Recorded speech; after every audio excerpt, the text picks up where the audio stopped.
here we go. Hi, this is Karen, Grandmother Dances in the Night Skies. Well, I can tell you, I have been struggling. How about you? I'd like to talk about soul fatigue. So, soul fatigue, I've been teaching soul fatigue and what to do about soul fatigue for a few years now. And to be honest with you, I never truly felt it myself.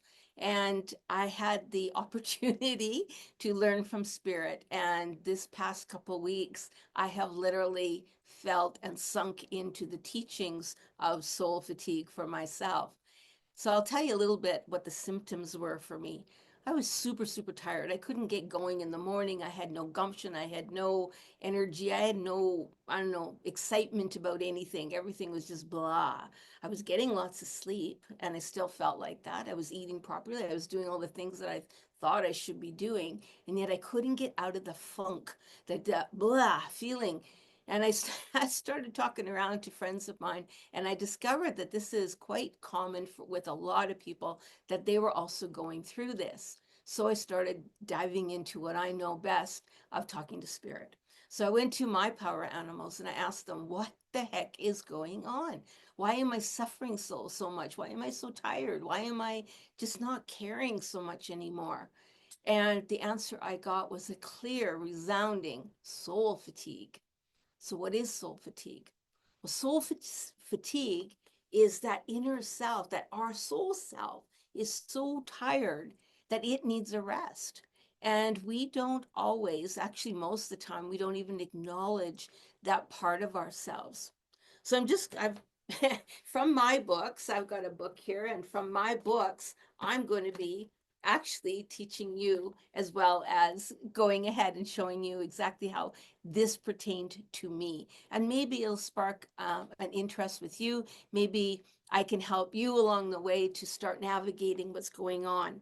So it's soul fatigue. If you're so tired, like I mean so tired that you just don't have any gumption, just the act of getting out of bed seems to be a big deal, you could be having soul fatigue.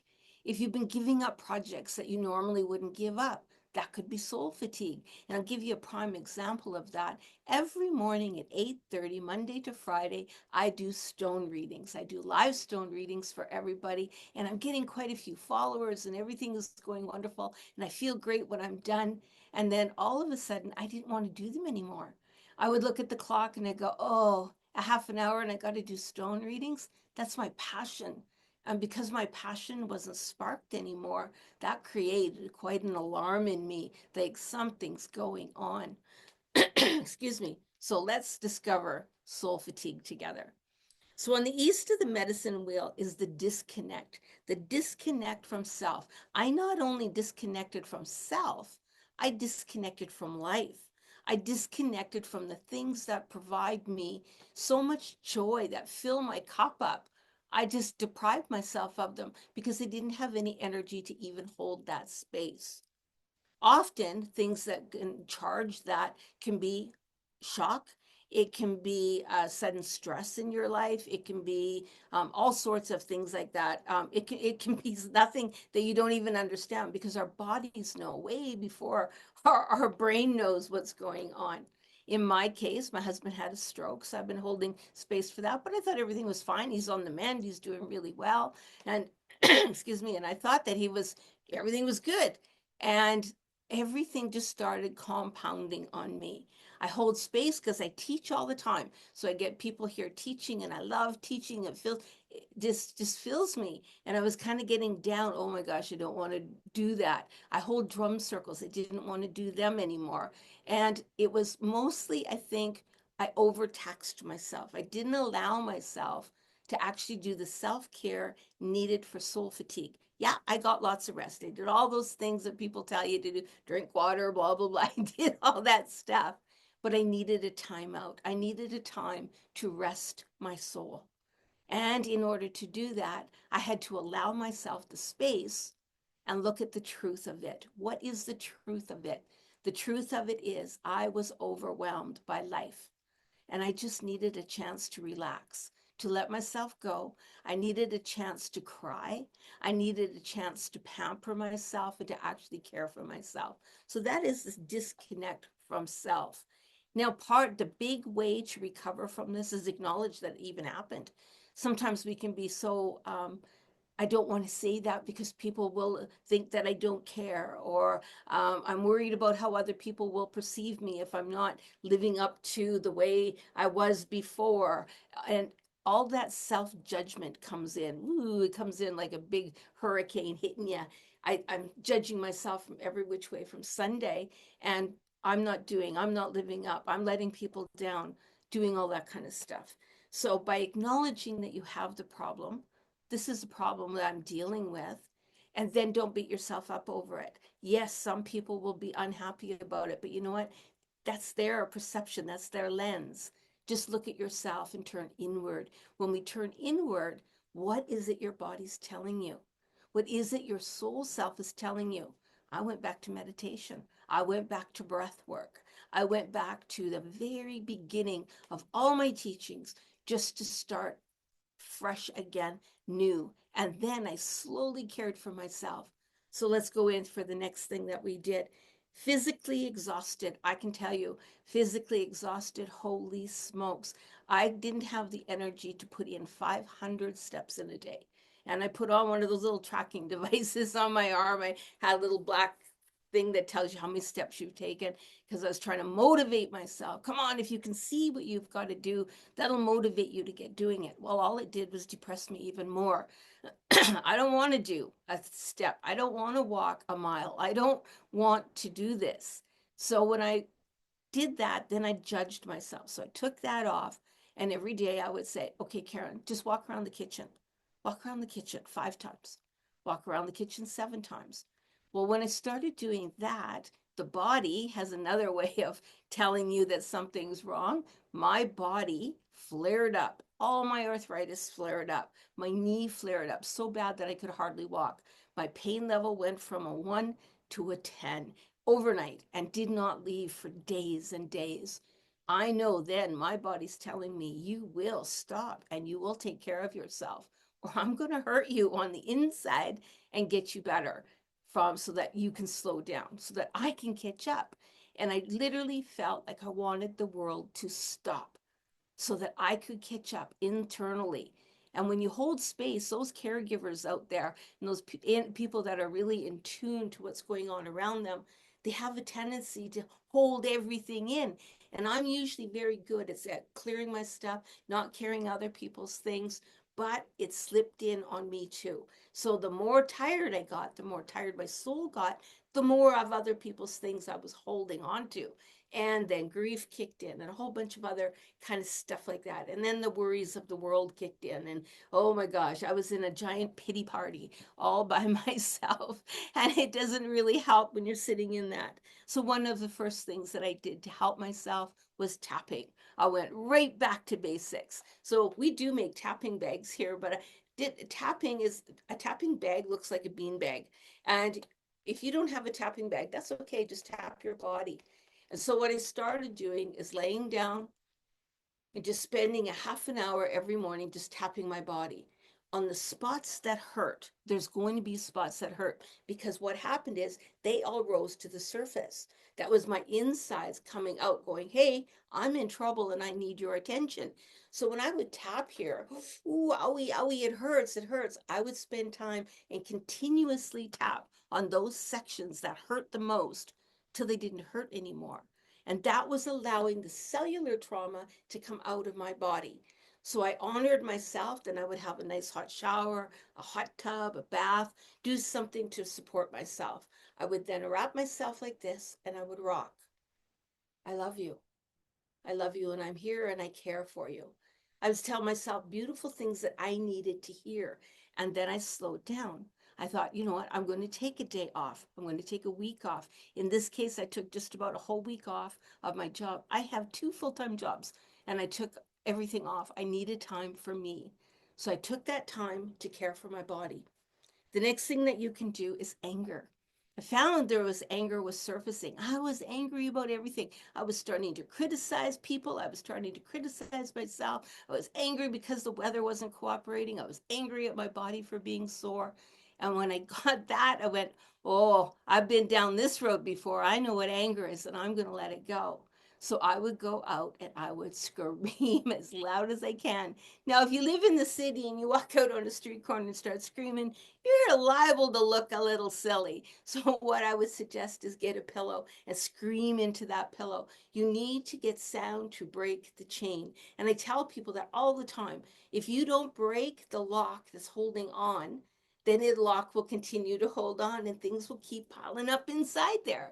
So I needed to break that lock so that the stuff that I'm holding on to can have an escape route, if you will. So when I started screaming and yelling and calling it out, and then pulling the energy and allowing it to come, allowing myself space within my body. So when I started doing that, all of a sudden, you know what? I'm starting to feel a little bit better now. I continued to do my tapping and now I added in the anger release. Oh, yeah, I'm feeling good. So now something that would have taken me half an hour is now taking me about an hour, hour and a half to get through both of those things. But I'm feeling better. I'm feeling more energized. Yeah, that breath work, allowing it to feel. And then when you're angry, allow that to happen too. Okay. Now we're going to go down here to the top of the worry of the medicine wheel, which is the mind. And I was bombarded with worry and stress.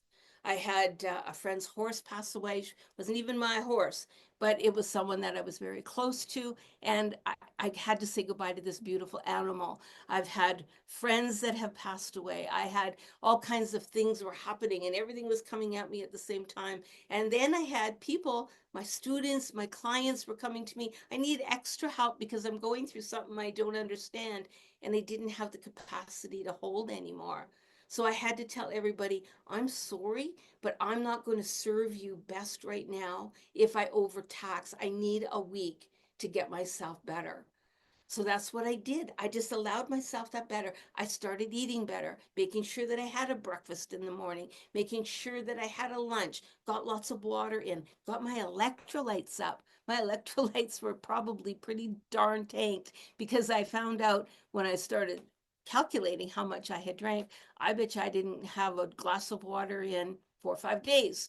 So I went back to doing the basics of nutrition, the basics of self care, have a little bit of what's good for you, get rid of the stuff that's not. I was craving chips, I was craving everything that was bad for me. And that was my body telling me, we're going to go back into my ego self. I'm going to do what isn't really good for me. And it's going to create more of what's not good for me. And I'm going to get sicker and I'm going to keep falling down that rabbit hole. So when I said, no, I'm not going to do that, I'm going to nourish my body, I'm going to care for my body, I started doing Reiki over my food before I'd eat it. Sending really good energy to what I'm eating, to what I'm drinking, and eating with purpose. I would pick up the fork. I would take a spoon or a spoonful of forkful of food. I'd put it down and I'd think about it. How does it feel in my mouth? How does it feel as it's going down my throat? And then send good nutrition, energy to my body. And I worked with my power animals. Let me tell you, I called every one of them in and I worked with my power animals as I was doing it. The same thing with water. I would take a drink of water. I'd feel it in my throat. I'd swish it around in my mouth to feel it all over my gums, my teeth, and down my throat and feel that coldness coming down. I tried warm water. I tried just room temperature water. I tried ice cold water. I wanted to feel water coming in me in all the different aspects of it.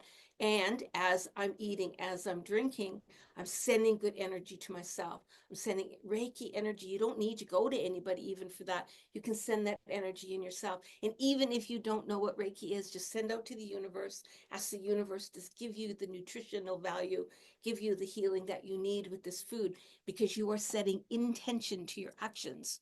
And remember, energy goes where attention flows. So you don't want to be going all the negative. I want to be coming in and compounding and bringing up the positive. So now I'm nourishing my body, almost like watering your garden. I'm out there nourishing my body. I'm doing the sound, a breaking of the sound, and I'm tapping. So now I've got a really good regiment going, and it literally is consuming my entire day.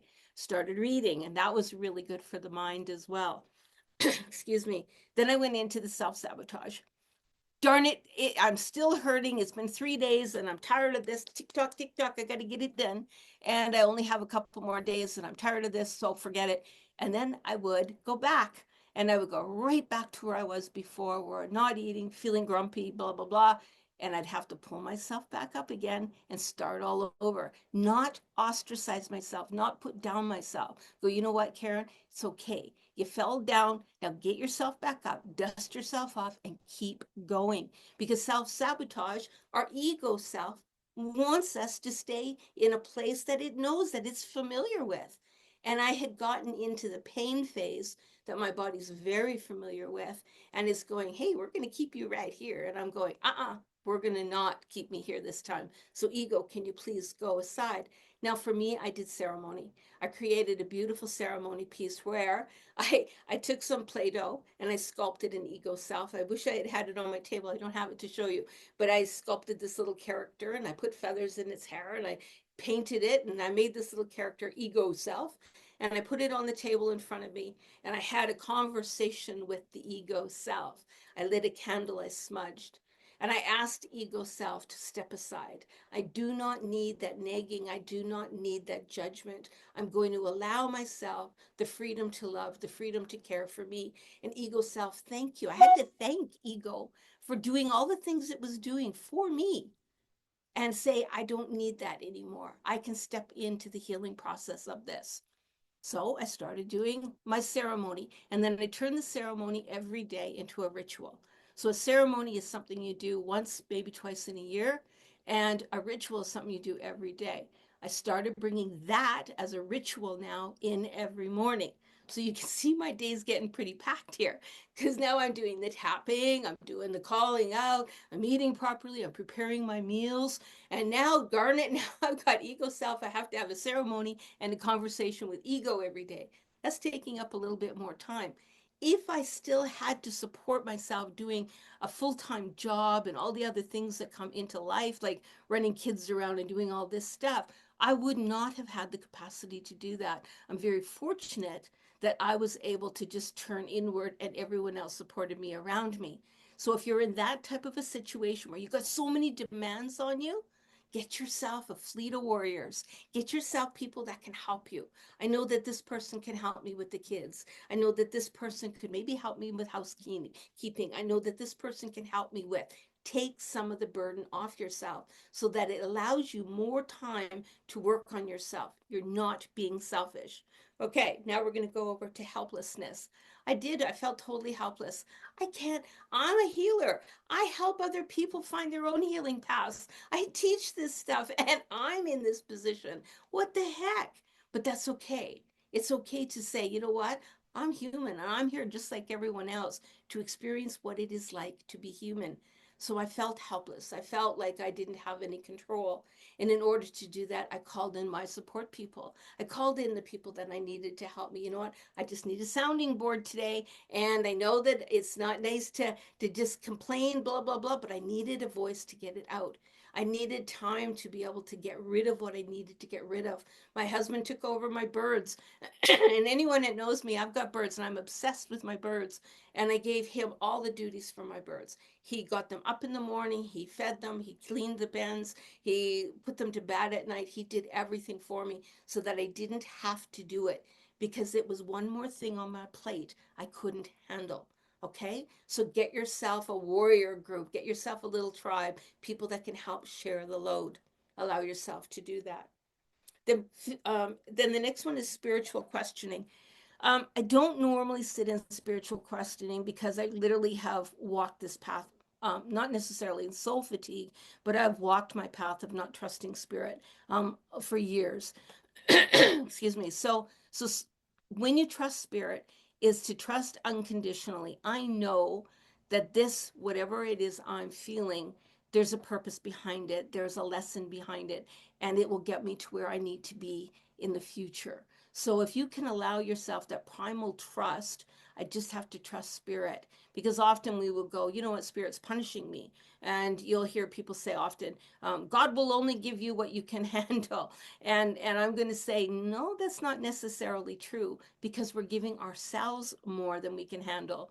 So we're just going to say, you know what, Spirit, I'm going to work with you, not against you. And I'm going to trust that you put all these people in my way. You put the circumstances my way so that I could grow a little bit more. It's not easy to do. But when we start questioning if spirit is real, then we kind of have to question, are we real? Is our life real? Or do we have any control at all? Or is everything just handed to us and we have no control? We do have control. We get to choose all the time. How are we going to present today? We get to choose that. So I was choosing to be sick. And then I had to say, I choose to be okay. And I wrote that on my fridge. I choose to be okay. I painted a poster that said, I choose to be okay. I choose to be okay. And then I trusted spirit would help me present whatever I needed to present to be able to do that and accomplish that. The next thing is masking ourselves. Well, I would tell everybody, I'm fine. Don't worry about me. I'm good. I'm good. And people would need me, and I would say, yeah, I'm okay. I'm okay. Excuse me. And then all of a sudden, I wasn't okay. So now I had to be able to say, I'm actually, you know what? I need a week off. I need to not do anything, and I need to set my boundaries with people so that I can heal myself, so I can work on self. So I'm not okay. But when we don't want to let people down, suddenly we're going to take it all. And if you're a single mom or anything like that, man, you've got kids that you're trying to support. You've got so many other people. You've got the burdens of life sitting in front of you, and that can be overwhelming at times. And it's okay to not walk with the champion's hat on and say, I have to do it. I have to do it for everyone. You need time to rest. You need time to grieve. You need time to let it go. So trust yourself that you can do that. Journaling helps. Writing down your innermost thoughts. And if you write it all down, don't censor it, not even a little bit. Don't censor it. And if you're worried that, oh, what if so and so saw that and I just said all these terrible, nasty things, then you know what? Burn it afterwards, rip it up. But get it on paper, then read it out loud to yourself, and then go, okay, I can let you go. But you need to get it out, and that journaling really helps. With that, we're going to be avoiding the truth. So, avoiding the truth. I don't want to be the truth of it is. And for me, the truth of it is, I tanked after Charlie got sick. That was my tanking moment. Everything came back from the grief of my first husband dying. Everything came into I don't know, it was almost like I was reacting my life. And I got terrified. I got terrified of being alone. I got terrified of abandonment. I started questioning my friendships with everybody else, and I didn't even understand it until I sat down and said the truth of it is. And so what you do for the truth of it is, how am I feeling and what's going on? So you can write out, it could be pages, it doesn't matter. Then cut it down to half the amount that you wrote and re-say it. Then cut it down again to half the amount and re-say it. And then half the amount, and keep doing that. So you're going to go, oh, I'm down to 5 paragraphs. I'm down to 3 paragraphs. I'm down to 2 paragraphs. I'm down to 1 paragraph. I'm down to 4 sentences. I'm down to 4 words. And what was the truth of it? For me, it was abandonment, self, not being worthy, and not caring for myself, not loving myself. Those were the 3 things that popped in. And I thought, wow, thank you. That is the truth of the heart of the matter of where I sat. Now I've got something to focus on. Now I've got something to say, you know what? I love you. I care about you. You are worthy. And when we can start believing what our words are saying, we've got it made. And it wasn't until just yesterday that I started coming out of this funk. And I woke up this morning and I felt great. I got up, I went and I had a hot tub. I did a walk around the yard.